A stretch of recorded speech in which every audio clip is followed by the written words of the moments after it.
She stood barefoot in the lobby and whispered, "I claim this building." People smirked at the homeless woman until the document slipped from her hands. A man froze, and everyone around fell completely silent. Subscribe to the channel, leave your like, and comment where in the world you're watching from, because now I'm going to tell you everything. The wind blew in hard from the river. Maya Carter pulled her thin coat tight and counted her steps.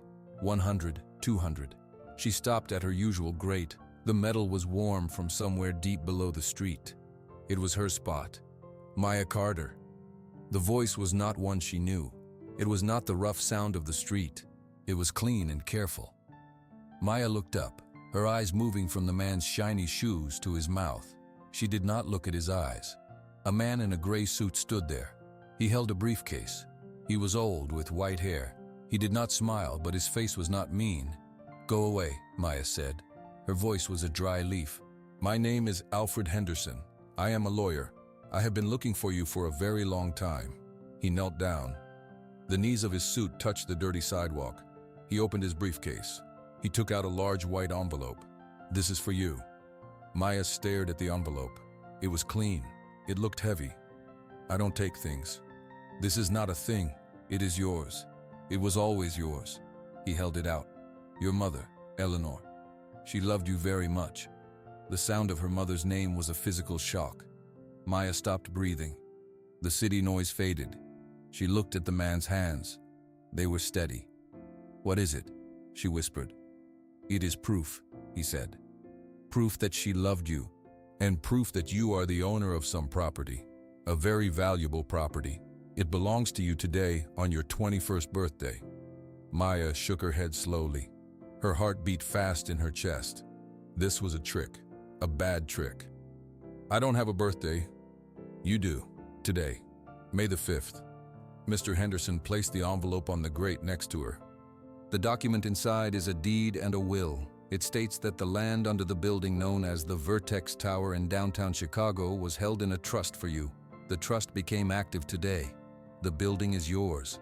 Maya knew the tower. Everyone did. It was a glass needle against the sky. She had walked past its shiny doors many times, feeling the cold air from inside. "No," she said. "That's his building. Richard's." Mr. Henderson's mouth became a hard line. "Richard Van Horn built on land that was not his to build on. He tricked your mother when she was sick. He sent you away to steal it. But your mother was smarter. She made a secret plan with me. She left it all for you." Maya saw his hands were shaking now. He believed what he was saying. She touched the corner of the envelope. It was real paper. "Why now?" she asked. "Because I found you now," he said, his voice thick.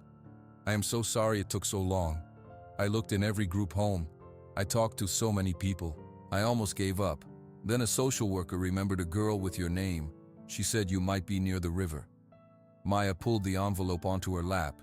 She opened it with stiff fingers.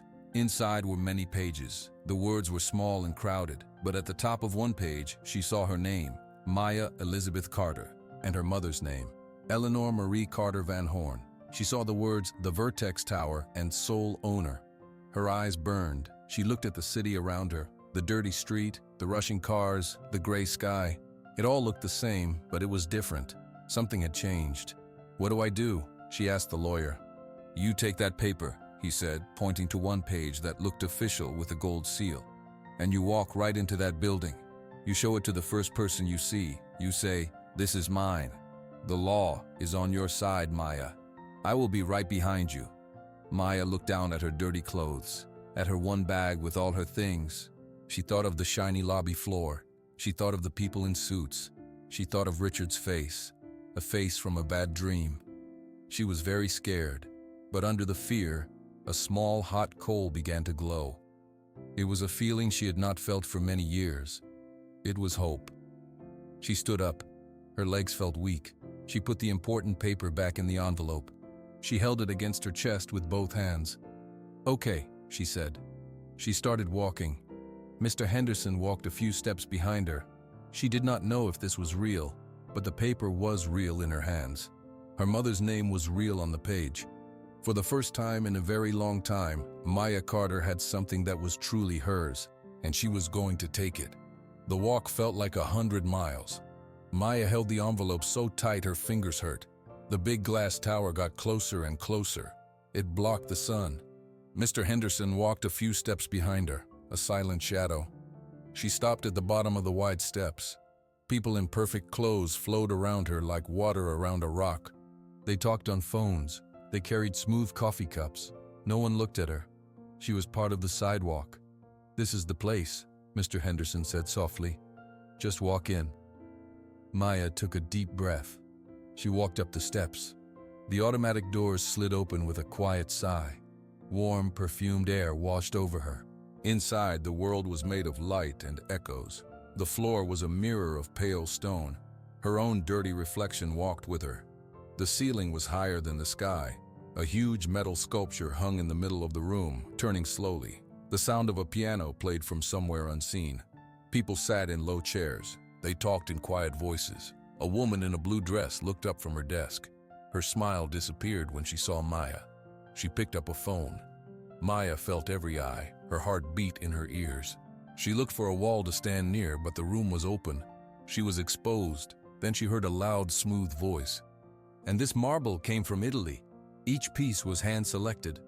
A group of 3 people stood near the sculpture. A tall man with silver hair pointed at the ceiling. A younger man in a suit nodded, his eyes wide. A girl with blonde hair stood a little apart, looking at her shoes. The silver-haired man was Richard Van Horn. Maya knew his face. It was older now, but the same. Her stomach turned cold. "That is him," Mr. Henderson whispered behind her. Maya's feet moved. They carried her across the shiny floor. Her bare feet made no sound. She stopped in front of the group. Richard Van Horn stopped talking. He looked at her. His eyes moved from her messy hair to her worn-out shoes. His friendly smile froze, then twisted into something else. It was not a smile anymore. "Can I help you?" he asked. His voice was polite, but cold. The woman at the desk was walking over quickly, 2 men in security uniforms behind her. Maya's mouth was dry. She tried to speak. No sound came out. She held up the envelope. The young man in the suit, Ben, shifted his weight. He looked at the floor. The girl, Chloe, stared right at Maya. Her eyes were big and green and did not look away. Maya tried again. She swallowed. "I claimed this building." For a second, there was silence. Then Richard Van Horn let out a laugh. It was a loud, sharp sound that bounced off the marble. "You claim this building?" he said, his voice full of amusement. He looked at Ben and Chloe as if sharing a joke. "Did you hear that? She claims it." He turned back to Maya, his face hardening. "Security, please remove this person. She is clearly unwell." The security guards moved forward. "Wait," Mr. Henderson said, stepping beside Maya. His voice was firm. Richard's eyes flicked to the lawyer.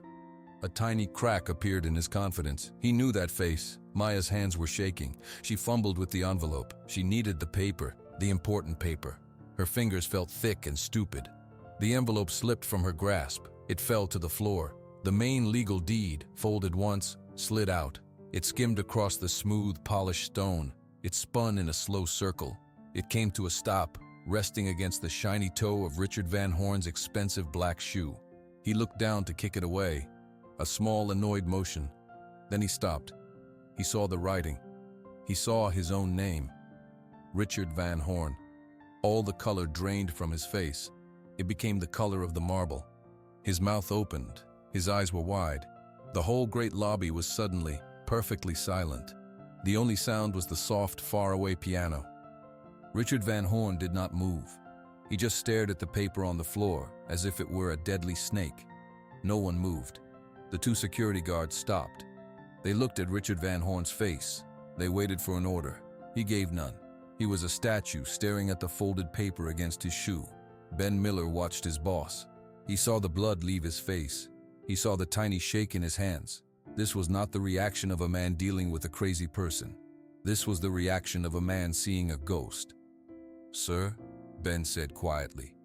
Richard did not hear him. Slowly, as if his bones hurt, Richard bent down. His expensive suit stretched across his back. He picked up the paper. His fingers, which were always so sure, fumbled. He stood up and unfolded it.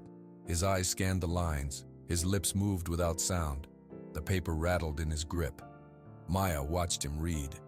Her own fear was a cold stone in her chest, but seeing his fear made her stand a little straighter. The paper was real. He knew it. This is... Richard's voice was a dry crackle. He cleared his throat. He tried again, louder, for the whole lobby to hear. This is a fake.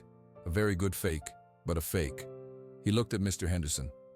Alfred, you should be ashamed, using this poor sick girl like this. The lawyer's voice was calm. The document is verified by the county clerk's office, Richard. The trust was established by Eleanor. It is notarized. It is legal. It has been legal for 11 years. It activated today, on Maya's 21st birthday. Richard's head snapped toward Maya. His cold blue eyes looked her up and down. Her? This street rat is supposed to be Eleanor's daughter? Impossible. The cruel words hit her, but they also sparked a fire. Maya found her voice. It was still soft, but it did not shake. My name is Maya Carter. Eleanor Carter was my mother. You married her. You sent me away when I was 10. You told me she did not want me. A gasp came from the small crowd that had gathered. Phones were out, recording. Richard's face flushed red. Lies! She was disturbed. She needed care. I provided it. You provided a state group home, Mr. Henderson stated. And you had Eleanor declared mentally incompetent in her final months to gain control of her assets. But you missed one. The land trust was separate. She was smarter than you, Richard. She protected her daughter's future. Ben felt sick. He heard the truth in the lawyer's words. He remembered things Richard had said years ago about tidying up his new wife's past. He had never asked what that meant. He adjusted his tie knot. Chloe Van Horn stepped forward. She walked past her frozen father. She stopped in front of Maya. She had a small bottle of water in her hand, unopened. She held it out. You look thirsty, Chloe said. Her voice was clear and young in the quiet space. Here. Maya looked at the girl, then at the bottle. It was a simple act, a kind act. It was the first one she had been offered in this shiny, cold place. She took the water. Thank you. Chloe nodded. She looked back at her father, her small face serious. She's telling the truth, I can see it. Chloe, be quiet, Richard said, but his command had no power. He was still staring at the deed. He turned it over. There was more writing on the back. What is that? Ben asked, pointing. It is a second page, Richard whispered. He had not seen it before. It was attached, a codicil to the trust. He began to read it. His breath caught. His knees buckled. He did not fall, but he staggered. He put a hand out against the cold metal of the sculpture to steady himself. The paper in his other hand shook violently. What does it say? A voice called from the crowd. Richard did not answer. He just kept reading, his eyes growing wider and wider with pure horror. The silence in the lobby was complete. Every person watched Richard Van Horn. He looked like a man who had seen a ghost. His eyes were stuck on the second page of the document. A woman in the crowd, holding up her phone to record, broke the quiet. What does it say? What's on the paper? Richard did not answer. He could not. Mr. Henderson stepped forward. His voice was not loud, but it carried in the still space. It is a codicil, a special addition to the trust. Eleanor Carter Van Horn added it for protection. He looked at the crowd, then at Richard.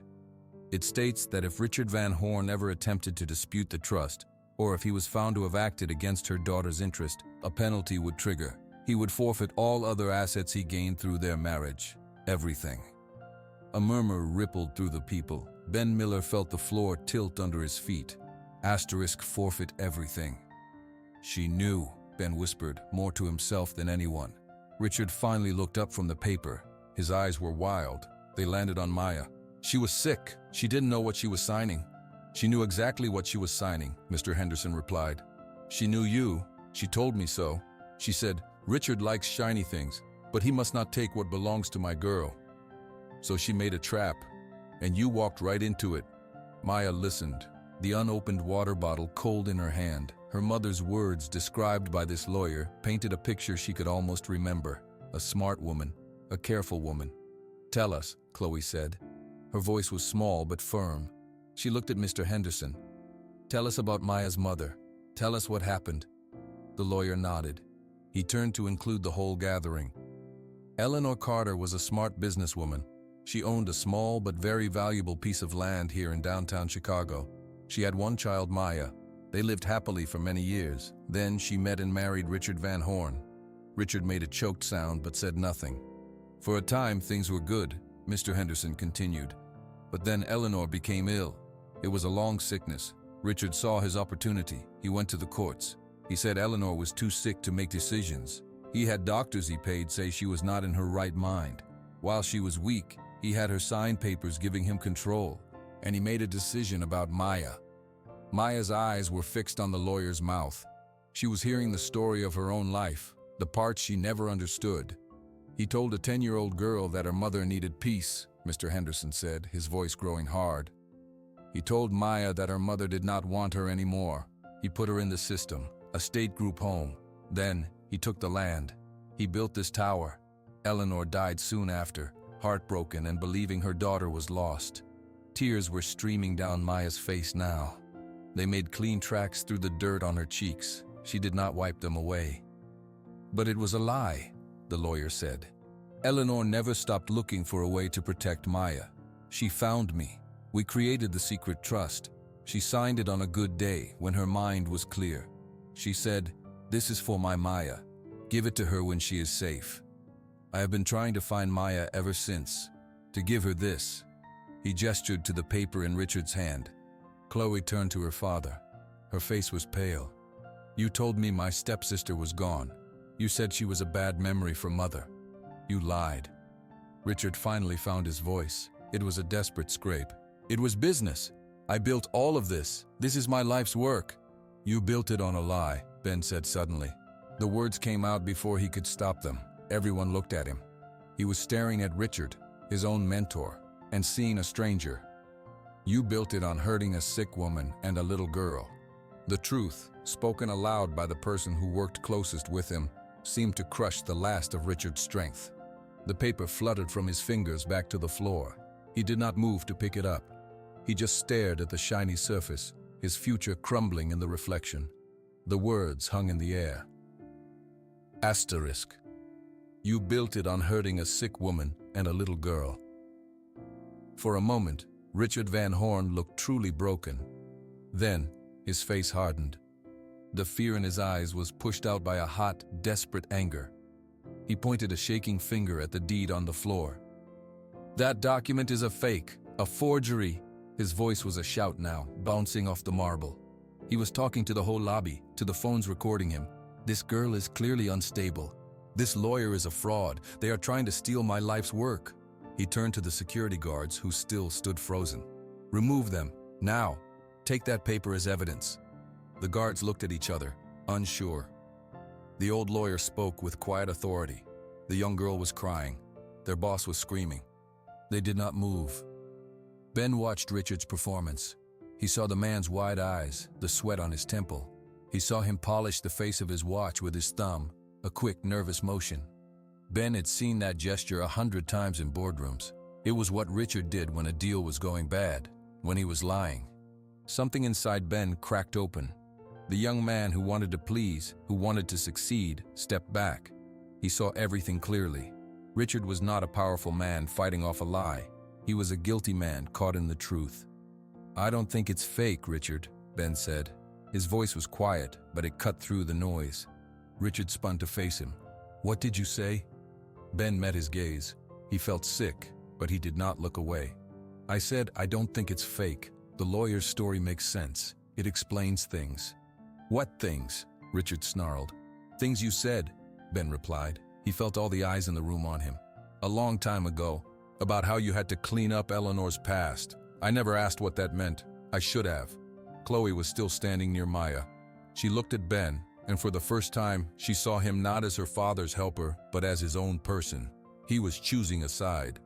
Richard let out a harsh, disbelieving laugh. "You are a traitor, after everything I did for you." Outside, the sound of sirens grew loud, then stopped. Blue and red lights flashed through the glass doors. 2 police officers walked in. A moment later, a woman and a man with a large television camera rushed in behind them. "Someone reported a disturbance," one officer said, her eyes taking in the strange scene. The woman with the camera aimed it at Richard, then at Maya. The reporter spoke quickly into a microphone. "We are at the Vertex Tower, where a dramatic scene is unfolding." Richard saw the camera. He straightened his suit jacket.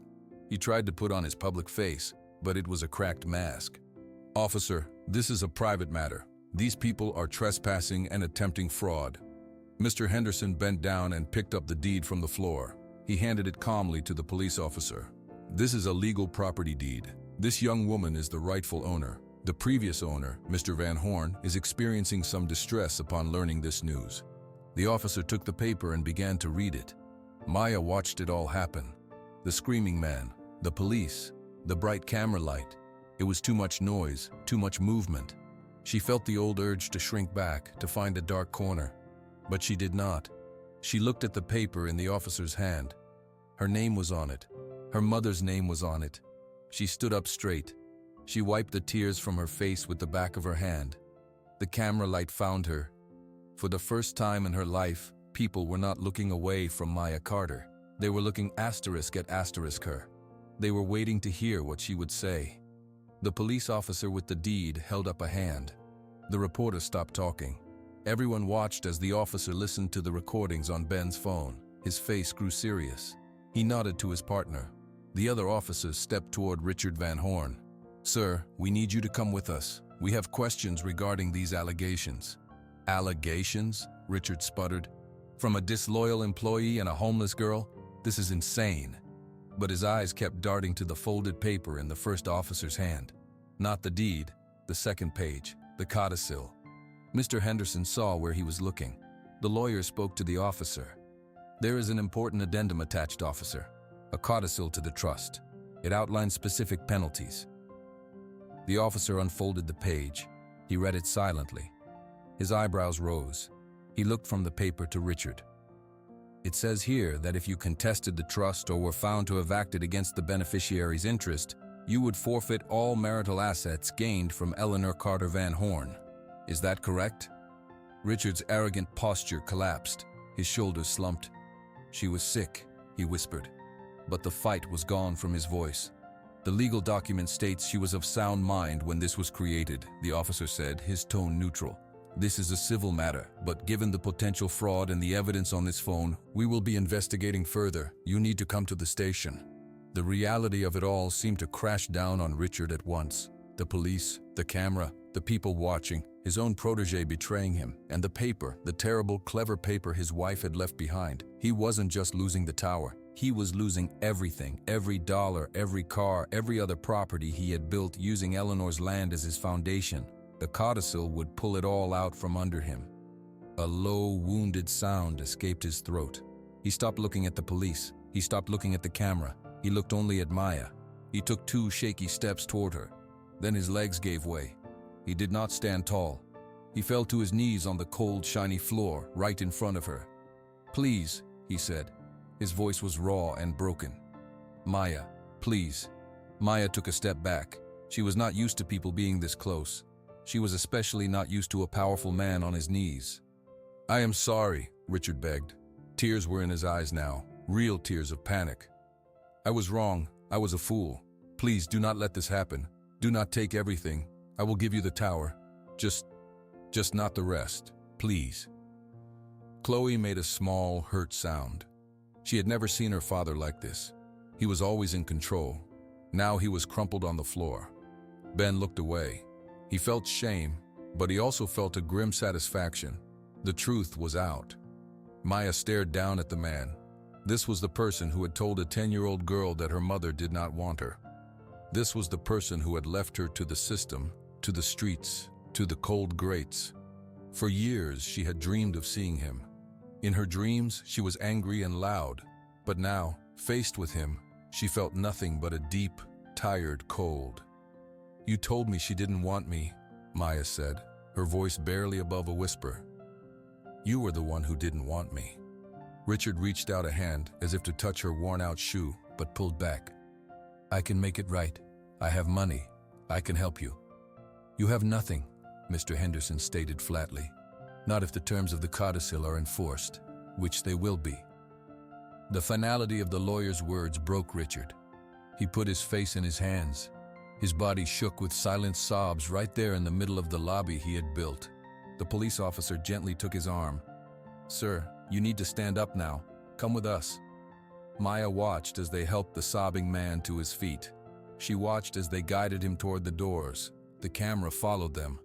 The people in the lobby were utterly silent, their faces stunned. She had won. The building was hers. The man who hurt her was broken. So why did she feel so empty? The lobby stayed silent for a long moment after the doors closed behind Richard and the police. The only sound was the hum of the air and the distant click of the reporter's camera. Then, the noise rushed back in. People began talking all at once. The reporter hurried toward Maya, her microphone held out. "Miss Carter, can you tell us how you feel? What will you do now?" Maya took a step back. The bright light of the camera was too much. She wanted to disappear into the wall. Ben Miller stepped between Maya and the camera. "She needs space," he said to the reporter. His voice was firm. Then he turned to the police officer who was still holding his phone and the deed. "Officer, the recordings on that phone, they go back years. They are not just about the property. They are about the group home. He talks about making a problem go away. You need to hear all of it." The officer nodded. "We will need a full statement from you, Mr. Miller. You are a key witness." Ben looked down. "I know. I should have come forward sooner." He glanced at Maya. "I'm sorry I didn't." Chloe was still standing close to Maya. She looked lost. Her father was gone. The world she knew had broken apart in the last 10 minutes. She looked up at Ben. "You knew?" she asked, her voice small. "You knew what he did?" Ben's face filled with pain. "I knew some things were wrong, Chloe. I told myself it was just business. I was a coward. I am so sorry." The police officer's radio crackled. He listened, then spoke into it. He looked at his partner. "They are placing him under arrest at the station. Fraud. Possible elder abuse. They are starting the process." It was really over. Richard Van Horn was gone. Mr. Henderson put a gentle hand on Maya's shoulder. She flinched, but did not pull away. "You are in shock," he said. "You need to sit down. You need water." He looked at the officer. "Is there a room we can use? Somewhere quiet?" The officer pointed toward a side door. "The management office is through there. It's empty now." The reporter tried to follow, but the other officer held up a hand. "Give the young lady some room, please." Ben, Chloe, Mr. Henderson, and Maya walked toward the side door. The crowd of people in suits watched them go. Their faces were no longer smiling or mean. They were confused and curious. The person in the dirty clothes was being led to the management office. The balance of power had completely flipped. The office was small and plain. There was a desk and a few chairs. Maya sat in one chair. She put her head in her hands. Her whole body was trembling. Chloe sat in the chair next to her. She didn't say anything. She just waited. Ben stood by the door, looking out at the lobby through the glass wall. "What happens now?" he asked Mr. Henderson. "Now, Maya is the legal owner of the Vertex Tower and the land it sits on," the lawyer said. "The courts will handle the enforcement of the codicil against Richard's other assets. That will take time, but this building is hers, effective immediately." Maya lifted her head. She looked at Ben, then at Chloe. "I don't know anything about a building," she said.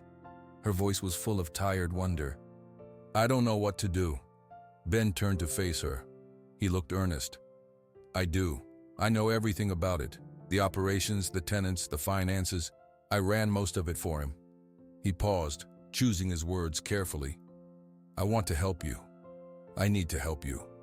It's the only way to start fixing what I did by staying quiet." Chloe nodded. "I want to help too." Maya looked from one face to the other. The man who worked for her enemy, the girl who was her enemy's daughter. They were offering help. On the street, offers like that always came with a price. But here, in this quiet room, she was too tired to guess what the price might be. She just nodded slowly. It was not a yes, it was not a no. It was just the only thing she had the energy to do. The silence in the small office was heavy. Maya's slow nod hung in the air. It was not an agreement. It was surrender to exhaustion. A knock came at the door. The police officer looked in. "Miss Carter, the press is still out there. They have a lot of questions. Do you want to make a statement?" Maya shook her head. Her throat felt too tight for words. Mr. Henderson answered for her. No statement, not today. She needs to process this. She needs a place to rest. Where? Ben asked. The practical question broke through the tension. The press will follow her anywhere she goes. Here, Mr. Henderson said simply. She owns the residential penthouse. It's at the top of this building. It's empty, but it has a bed. It is the most secure place for her right now. Maya's eyes widened. A home at the top of the building she just got. The idea was too big to understand. The officer nodded. That's a good idea. We can have an escort take her up through the private elevator. We'll keep the media away from the residential entrance. Ben moved toward the door. I can show you the way. The access codes, I know them. Chloe stood up. I'm coming too. Ben looked at her concerned. Chloe, your father, we need to call someone for you. Your aunt. I'm not leaving Maya, Chloe said, her voice firm. She looked at Maya.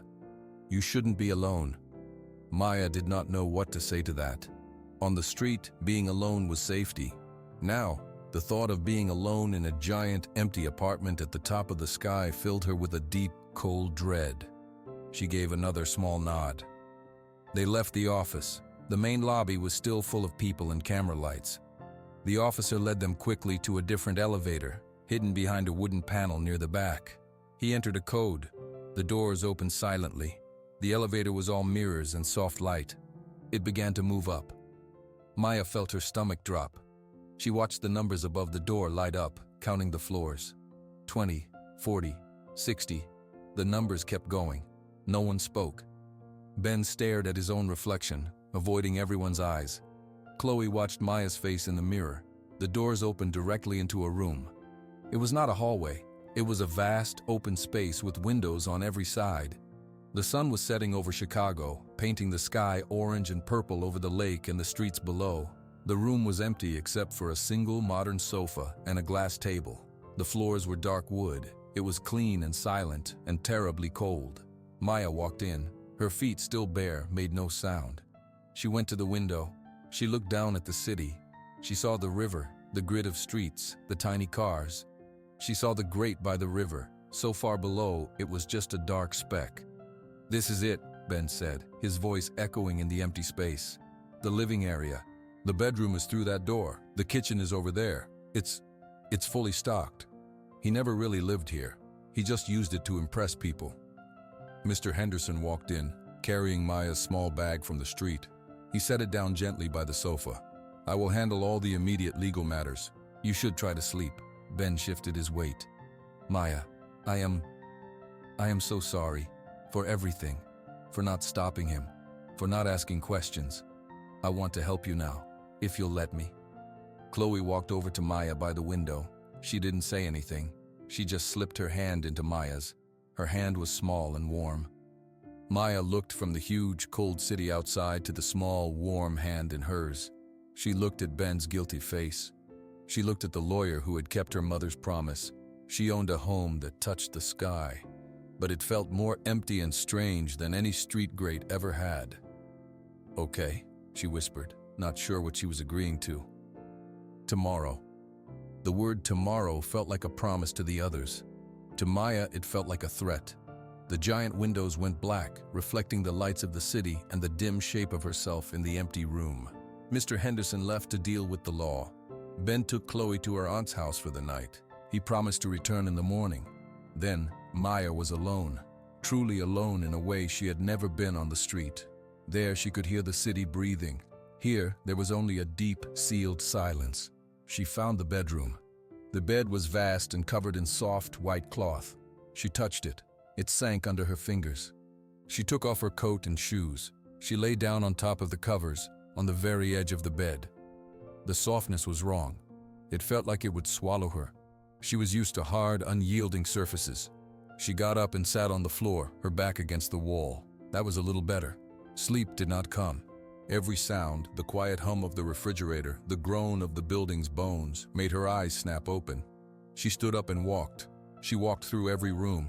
A kitchen with steel appliances she did not know how to use. A bathroom bigger than her last shelter, all of it clean, cold, and empty. She went back to the big window in the living room. She sat on the floor and watched the tiny lights of the cars move like distant fireflies. She counted them until her eyes blurred. A key turned in the elevator door just after 7 in the morning. Maya was on her feet instantly, her body tense. Ben stepped out. He had a box of donuts and a stack of folders. He saw her standing by the window, still in yesterday's clothes. "You're awake," he said. "I didn't sleep either." He put the box on the glass table. "I brought these, in case you were hungry." He held out a folder. "And these are the first things you need to see. Tenant agreements, service contracts, it's a lot." Maya looked at the folder. She did not take it. "I don't understand those words," she said quietly. "That's okay," Ben said. He opened the folder. "I can explain them. It's my job to explain them to you now." He sounded like he was trying to convince himself as much as her. The elevator door opened again. Chloe walked in carrying a paper bag.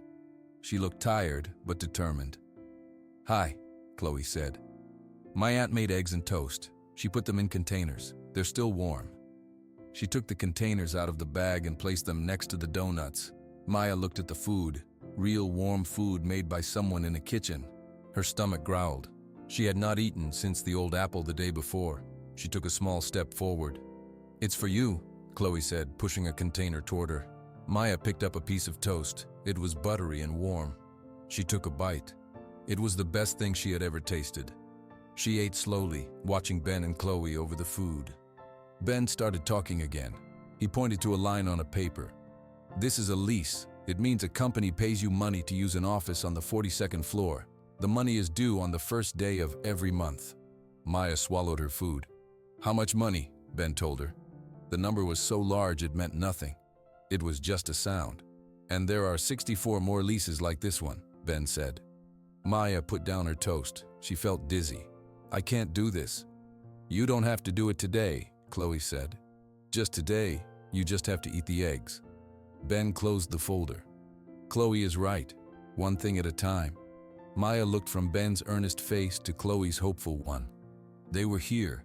They brought food. They were trying. On the street, trust got you hurt. But this was not the street. This was her mother's building.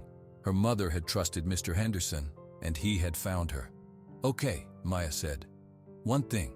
She pointed to the folder. "Explain that one lease again. Slower." The days blurred together. Ben came every morning with folders. Chloe came with food. Maya learned words like escrow, maintenance, and liability. The numbers started to make a little sense. The tower was a machine, and Ben was showing her how it worked. One afternoon, Mr. Henderson visited. He sat with Maya in the empty living room. "The legal process is moving," he said. "Richard Van Horn is in custody. He will be charged with fraud and elder abuse. The courts will also enforce the codicil. His other properties and accounts are frozen." Maya listened. She looked out at the city.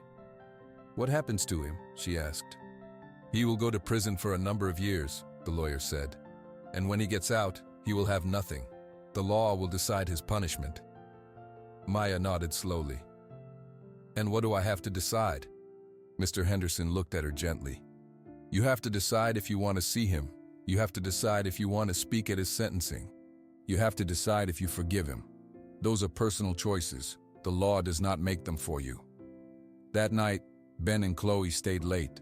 They ordered pizza. They ate it on the floor by the big window. "What are you thinking?" Chloe asked Maya quietly. Maya put down her slice of pizza. "I am thinking about my mother. She made a plan to protect me. She did not make a plan for revenge. She just wanted me to be safe, to have what was mine." Ben wiped his hands. "Richard made his choices. He has to live with them now." "I know," Maya said. She looked at Chloe. "He is still your father." Chloe's eyes filled with tears. "I know what he did. It was terrible. I don't know if I can ever talk to him again, but that is my choice. You have to make yours." Maya sat with that. For so long, her life had been about survival. Where to sleep, how to find food, how to stay safe. Now she had a different kind of choice, a choice about the past, not the next minute. She thought of the cold grate. She thought of the hunger. She thought of the loneliness. She thought of her mother's face, fading from her memory. Then she thought of the paper, the deed, her mother's last act of love. "I will let the law decide his punishment," Maya said finally. Her voice was clear in the quiet room. "I will not see him. I have nothing to say to him. My mother gave me this building. She gave me a future. I do not want to waste any more of my life looking backward at him.